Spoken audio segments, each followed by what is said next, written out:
Muy buenos días, hermanos de la Iglesia Bíblica Jesús. Bienvenidos a este tiempo de reflexión y estudio de la palabra del Señor. También bienvenidos a aquellos que nos siguen por medio de las redes sociales y podemos también compartir con ustedes lo que la palabra del Señor tiene para nosotros este día.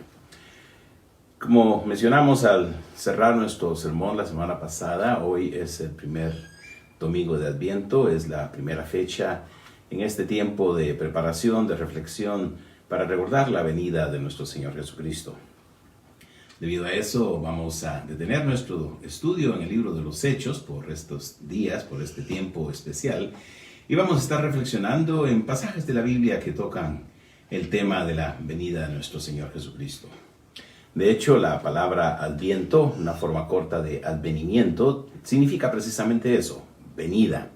Y es la época en la cual celebramos, conmemoramos la primera venida del Señor Jesucristo a cumplir no solamente el propósito de Dios de morir en la cruz del Calvario para traernos la salvación, sino también la venida del Señor Jesucristo es la culminación de todo un tiempo de espera a lo largo de siglos, desde que el Señor escogió a aquellas primeras personas por medio de las cuales iba a preparar el camino de salvación para toda la humanidad. De hecho, la salvación, como el plan, el propósito de Dios de traer al hombre de vuelta a Él tras el hombre haber pecado y haber desobedecido y encontrarse en una condición de condena espiritual, de alejamiento de Dios.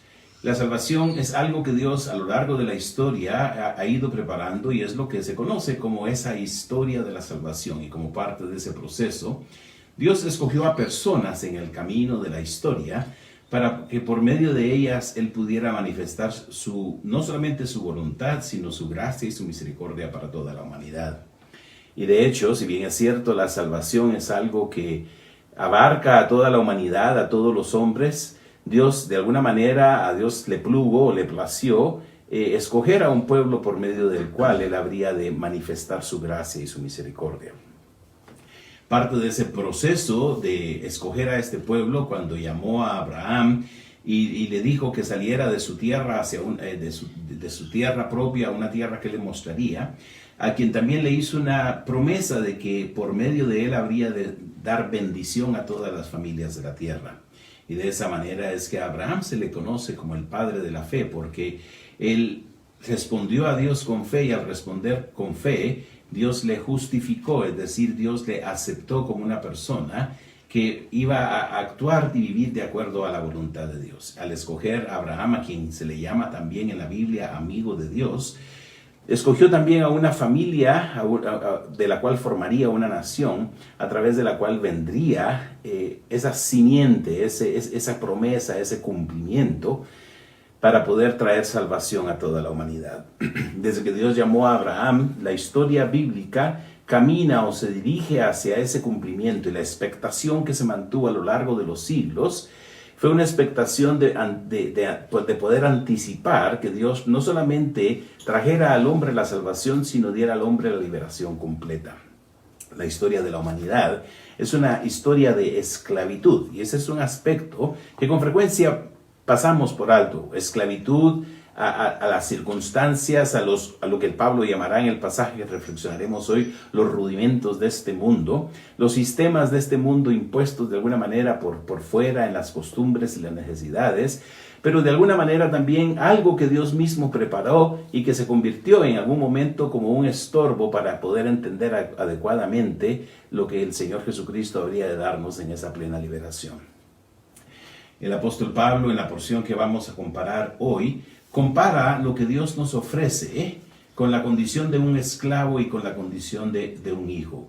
Y podríamos decir que antes de que el Señor Jesucristo viniera, la humanidad se encontraba en esclavitud a la ley, en esclavitud al pecado, en esclavitud a los rudimentos y a los sistemas de este mundo, mientras que por medio de la obra de Jesucristo se nos ofrece a nosotros no solamente la liberación, sino un nuevo estatus, una nueva condición ante Dios, la condición de ser hijos de Dios. Les invito a que me acompañen entonces esta mañana a reflexionar en la epístola del apóstol Pablo a los Gálatas, capítulo 4, versículos 1 al 7, los cuales leeré. Dice así: Pero también digo, entre tanto que el heredero es niño, en nada difiere del esclavo, aunque es señor de todo, sino que está bajo tutores y curadores hasta el tiempo señalado por el Padre. Así también nosotros, cuando éramos niños, estábamos en esclavitud bajo los rudimentos del mundo, pero cuando vino el cumplimiento del tiempo, Dios envió a su Hijo, nacido de mujer y nacido bajo la ley, para que redimiese a los que estaban bajo la ley, a fin de que recibiésemos la adopción de hijos. Y por cuanto sois hijos, Dios envió a vuestros corazones el Espíritu de su Hijo, el cual clama, Abba, Padre. Así que ya no eres esclavo, sino hijo, y si hijo, también heredero de Dios por medio de Cristo. La venida de Cristo trata del cumplimiento de una promesa de siglos hecha por Dios, de que habría de traer bendición a todas las familias de la tierra por medio de la familia de Abraham. En la discusión que el apóstol Pablo hace para establecer las enseñanzas relacionadas con la venida de Jesucristo en la carta a los Gálatas, él habla de que precisamente el Señor Jesucristo es esa simiente de la cual se le habló a Abraham, que por medio de su simiente se traería bendición a todas las familias de la tierra. Y Cristo precisamente es esa simiente. Es esa, de manera entonces que con la venida de Jesucristo se cumplió una promesa hecha desde siglos atrás, por medio de la cual Dios habría de cumplir su propósito de traer salvación a la humanidad. Pero esa salvación significa un cambio completo, una rehechura de lo que somos al dársenos el nuevo estatus de ser hijos de Dios. La venida de Jesucristo se convierte en ese sentido como un hito importante de la historia. En el pasado se veía hacia adelante, hacia esa venida. Hoy en día nosotros vemos hacia atrás, hacia esa venida, y podemos entender lo que Dios ya hizo con nosotros. Y eso es algo muy importante, según el apóstol Pablo explica a los Gálatas, porque es muy posible que en la vida cotidiana nos volvamos a colocar en esclavitud bajo los rudimentos del mundo, bajo los sistemas establecidos por los hombres, ya sean sistemas religiosos, ya sean sistemas de la estructura social, cuando no entendemos plenamente la posición nueva que el Señor Jesucristo nos ha dado al haber venido y poder redimirnos de esa esclavitud. Realmente lo que por medio de esa venida del Señor Jesucristo se nos ofrece a nosotros es una nueva condición humana. En cierta manera es una nueva humanidad. Somos hechos nuevas criaturas y somos pasados de una condición de esclavitud al pecado, al mundo, a la ley y a todas las circunstancias que nos alejan de Dios, a una condición de ser hechos hijos de Dios, de manera que el Espíritu de Dios mismo viene a morar en nosotros. Y eso, dice el apóstol, es lo que nos da una condición completamente diferente y que nos debe ayudar a vivir vidas totalmente distintas, en una diferente esfera, en un diferente nivel. Porque nosotros como cristianos, que hemos creído en Jesucristo, quien vino y murió por nosotros en la cruz del Calvario y nos redimió de la esclavitud del pecado, de la esclavitud de la ley, de la esclavitud de los rudimentos del mundo, nosotros nos encontramos en una condición nueva y podemos ser personas que andan y viven de forma completamente distinta. Y eso es lo que el apóstol Pablo quiere dejar claro a los Gálatas. Al leer toda la carta a los Gálatas, Pablo les dice que nosotros tenemos una condición de libertad, que debemos vivir en esa libertad en Cristo. Si bien es cierto, no debemos, dice en el capítulo 5, usar esa libertad como excusa de libertinaje, sino que más bien debemos vivir una nueva vida en el poder, en la virtud, en la guía del Espíritu y producir esos frutos distintos del Espíritu que el apóstol cataloga como la clave de una vida espiritual: el amor, el gozo, la paz, la benignidad, la paz, la paciencia, la mansedumbre, la templanza. Esos frutos del Espíritu son los que manifiestan esa vida nueva, esa vida distinta, liberada de la esclavitud. Y el apóstol adjudica esto a un momento de inicio importante, que es, dice en el versículo 4 de Gálatas 4, que venido el cumplimiento del tiempo, Dios envió a su Hijo, nacido de mujer y nacido bajo la ley, continuando en el versículo 5, para que redimiese a los que estaban bajo la ley, a fin de que recibiésemos la adopción de hijos. Cuando celebramos el advenimiento de Cristo en esta época de Navidad, nosotros celebramos el hecho de que Dios cumplió una promesa de siglos atrás, por medio de la cual él había ofrecido traer bendición a toda la humanidad por medio de la familia de Abraham, aquel que él escogió y que llamó desde Ur de los Caldeos hacia una tierra nueva, por medio del cual iba a formar una nación, y a través de esta nación iba a traernos al Salvador de la humanidad. Y el apóstol Pablo dice que cuando llegó el cumplimiento del tiempo, esto lo compara el apóstol con la condición de un hijo en una etapa de la vida de minoría de edad.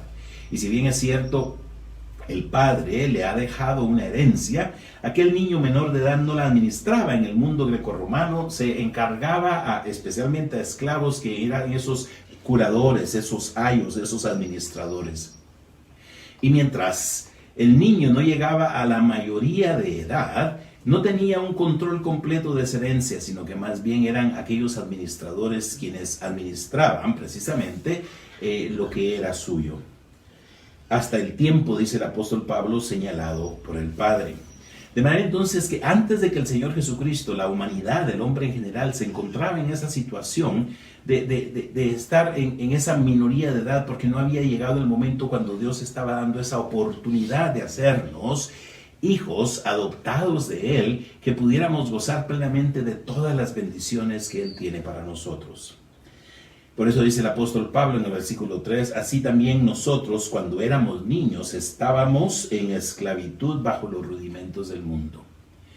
Esa esclavitud que podría hacer referencia a la ley judía, y no es que no fuera revelación de Dios, pero limitaba la comprensión de todo lo que nosotros podríamos hacer en la libertad total. Y por eso es que el apóstol Pablo dice que aunque él ya no está bajo la ley, está ahora bajo la ley de Cristo. Que en cierta manera la ley de Cristo es mucho más exigente porque pide de nosotros la vida vivida de acuerdo al carácter de Cristo que se va formando en nosotros. Esos rudimentos del mundo, según algunos intérpretes, también podría tener en mente algunos aspectos de las religiones paganas por medio de los cuales la gente se había visto esclavizada al no entender claramente la gracia de Dios. Y especialmente la referencia a la adoración de los astros, muy usual en el mundo antiguo y de alguna manera hasta el día de hoy, mostraba esa sujeción, ese temor a situaciones y circunstancias que no le dan al hombre la libertad plena que Dios nos ofrece por medio de Jesucristo. Pero así como el niño llega a la mayoría de edad, así como cuando el niño llega a la edad establecida por el padre en el cual va a tener el control completo de aquella herencia, también llegó el tiempo que el padre había establecido. Y eso es lo que dice el apóstol Pablo. En medio de esa espera ansiada y anticipada que había habido a lo largo de los siglos para el cumplimiento de la venida del Hijo de Dios, y de hecho cuando el Señor Jesucristo nació, como se nos narra en el libro de Lucas, había se deja ver esa expectación que había entre los judíos de que el día llegaría. Y de alguna manera la referencia a aquellos magos que vienen de Oriente, como nos narra el libro de Mateo, hace ver que no solamente en el mundo judío, sino en el mundo en general había una expectación de que hubiera un cambio, de que hubiera una inauguración de una nueva época, de una nueva era para la humanidad. Y eso es lo que se ofrece a la humanidad por medio de Jesucristo, una oportunidad nueva. Y de eso trata precisamente la celebración del advenimiento de Cristo que hacemos nosotros en esta época de Navidad. Hacernos recordar que Dios nos ha dado la oportunidad de entrar a esa nueva humanidad que somos aquellos que hemos sido renacidos y que hemos sido regenerados por la obra del Espíritu Santo, para vivir esas vidas nuevas, esas vidas distintas, para ser esas nuevas criaturas que somos nosotros en Cristo. Venido el cumplimiento del tiempo, dice entonces el apóstol Pablo, Dios envió a su Hijo, el Hijo por medio del cual Él habría de hacernos hijos.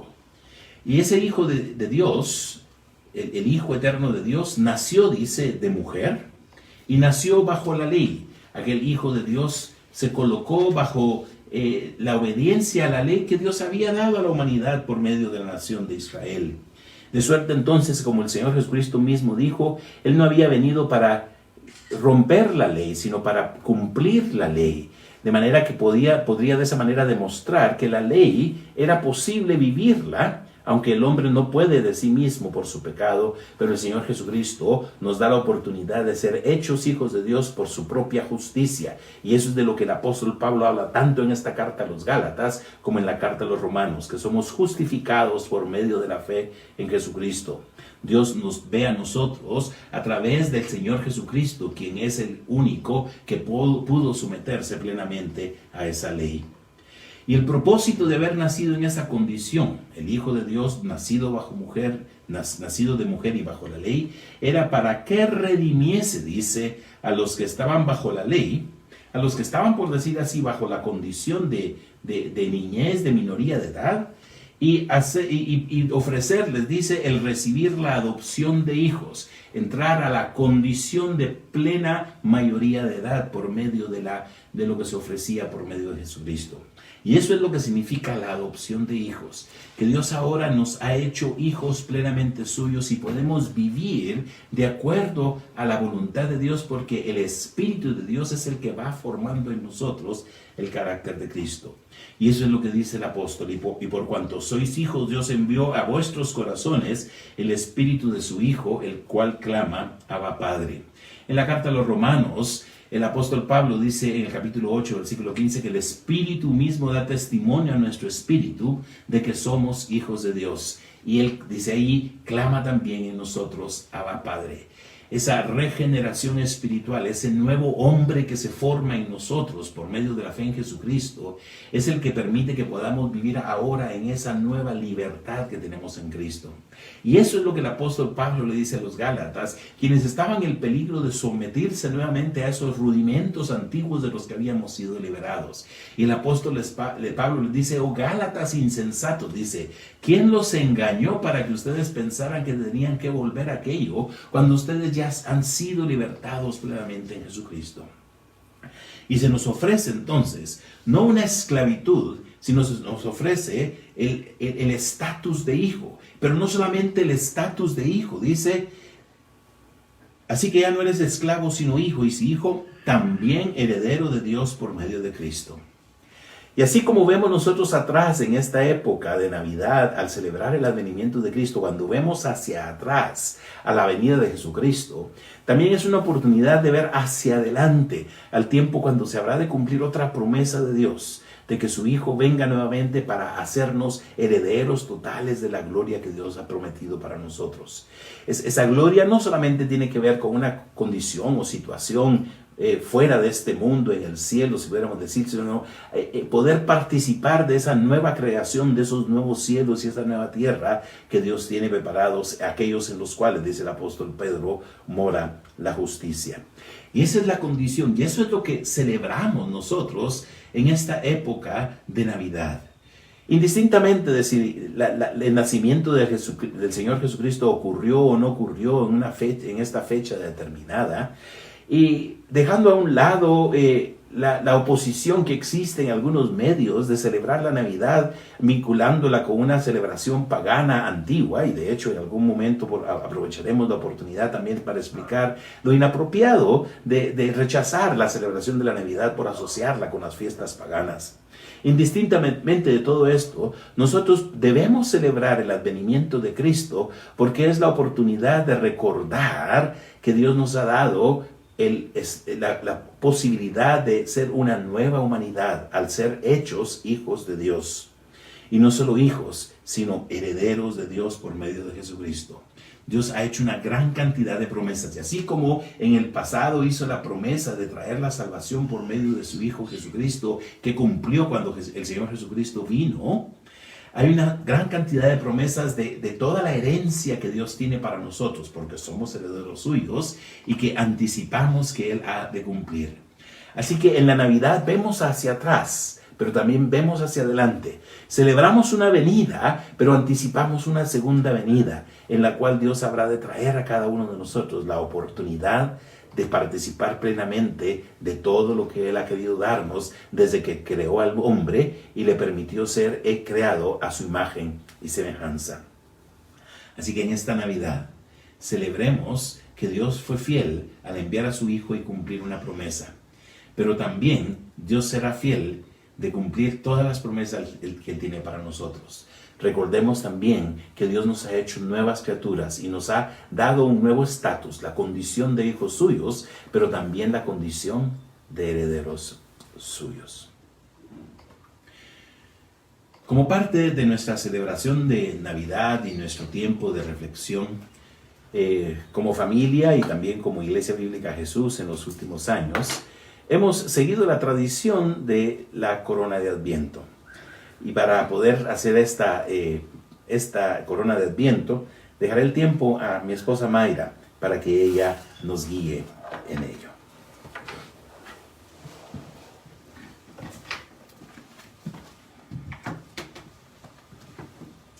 Buenos días a todos. Qué bueno poder estar con ustedes este día después de tanto tiempo de pandemia, pero queremos compartir y continuar con la tradición que hemos iniciado en la iglesia desde hace un par de años, de encender nuestra corona de Adviento durante los 4 domingos que preceden a la Navidad. Les contaba y les he compartido en la iglesia por qué iniciamos esta tradición. Y pues fue como algo bastante personal, fue algo que como familia empezamos desde que nuestros niños estaban muy pequeños para ayudarlos a traer sus mentes al verdadero significado de la Navidad, ¿verdad? Lo cierto es que nos encontramos en un mundo que ha tornado la Navidad en algo bastante comercial, en algo bastante que es solo celebrar, pero no sabemos qué es lo que celebramos y por qué lo hacemos. Es bonito celebrar, es bonito reunirse en familia, es muy agradable podernos juntar, aunque definitivamente este año no va a poder ser así. Es algo que nos llena poder celebrar en familia. Sin embargo, tenemos que saber por qué lo hacemos. Entonces, como familia lo empezamos a hacer para que nuestros niños desde pequeños tuvieran un sentido claro de por qué tenemos una época tan especial y por qué celebramos. Y lo hicimos por medio de la corona de Adviento. Creo que también en la iglesia ya les expliqué alguna vez, porque como nosotros no pertenecemos a alguna denominación que tenga tradiciones tan fuertes litúrgicas, esta corona de Adviento se celebra en muchas otras tradiciones de fe cristiana y hay varias versiones de la historia. Sin embargo, a la que me apego más es a la que se remonta en tiempos medievales, donde un sacerdote que tenía una misión con varios niños, cuando ya iba a ser Navidad, los niños se le acercaban y le preguntaban ¿cuánto falta para Navidad? Y a él se le ocurrió hacer un círculo lleno de candelas. Había 5 candelas pequeñas y luego una candela grande, de manera que formaban un círculo con 4 candelas grandes y 5 entre cada una. Y cada día previo a la Navidad encendían una. Y entonces él les hablaba acerca de la Navidad. Y esto pues se ha venido celebrando, se ha venido modificando en varios lugares y le han dado nombre a cada candela. Algunos le dan un nombre distinto y el orden distinto. Sin embargo, vamos a empezar por la candela de hoy, que se llama la esperanza, la candela de la esperanza. Que esta candela trata de recordar lo que el pueblo de Israel esperaba antes de que viniera Jesús. Ellos esperaban a su Mesías. Como dijo Ismael en el mensaje anteriormente, ellos estaban esperando a un Salvador, alguien que los viniera a librar. Y estaban esperando que se cumplieran las promesas del Antiguo Testamento acerca del Mesías. Y de hecho se cumplieron, ¿verdad? Y el hecho de que se encienda una candelita quiere decir que esa promesa se cumplió con Jesús, que era la luz del mundo. Entonces, la candela de hoy es la candela de la esperanza.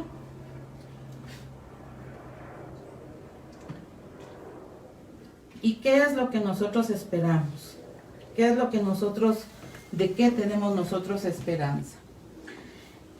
Hay un versículo que me gustó mucho que está en Romanos 5:5 que dice: y la esperanza no avergüenza, porque el amor de Dios ha sido derramado en nuestros corazones por el Espíritu Santo que nos fue dado. Esperanza quiere decir que nosotros esperamos algo que todavía no ha ocurrido, algo que va a pasar. No quiere decir solo los deseos que nos damos, yo tengo ganas de esto, yo tengo ganas de aquello, sino algo que nosotros sabemos que sí va a ocurrir y que lo estamos esperando. Y en la Biblia hay muchas promesas, muchas cosas que nosotros esperamos. Y este versículo nos dice que esperar esas cosas que Dios nos ofrece no avergüenza. No avergüenza porque se van a cumplir. Un ejemplo es ahora, miren, estamos viviendo una época bastante difícil con la pandemia a nivel mundial. Sin embargo, el Señor Jesús nos dijo que Él siempre iba a estar con nosotros, que Él nos iba a proteger, que Él iba a estar a nuestro lado todos los días hasta el fin del mundo. Pero ¿qué pasa? Porque a veces no sentimos nosotros que Él está con nosotros. Es que se nos olvida esa esperanza, ¿verdad? Se nos olvida y no tenemos la fe suficiente para confiar de que así es, de que Él está con nosotros e incluso de que Él va a volver. ¿Y qué es la fe? Hebreos nos dice, es pues la fe, la certeza de lo que se espera, la convicción de lo que no se ve. Tenemos que estar convencidos, tenemos que saber qué esperamos. Así que el ánimo de hoy es que recordemos qué es lo que esperamos, qué es lo que el Señor nos ha prometido. Vayamos a la palabra de Dios y veamos cuáles son las promesas del Señor para los cristianos. Su amor, su cuidado. No nos ha prometido un camino de rosas, pero nos ha prometido estar con nosotros. Entonces, de esa manera, si nos aferramos nosotros a lo que Él nos ha prometido, si nos acercamos a Él, vamos a tener esa esperanza viva y vamos a experimentar su presencia de muchas maneras. Y eso nos va a hacer experimentar cosas buenas, porque el Señor es fiel y está con los que confían en Él.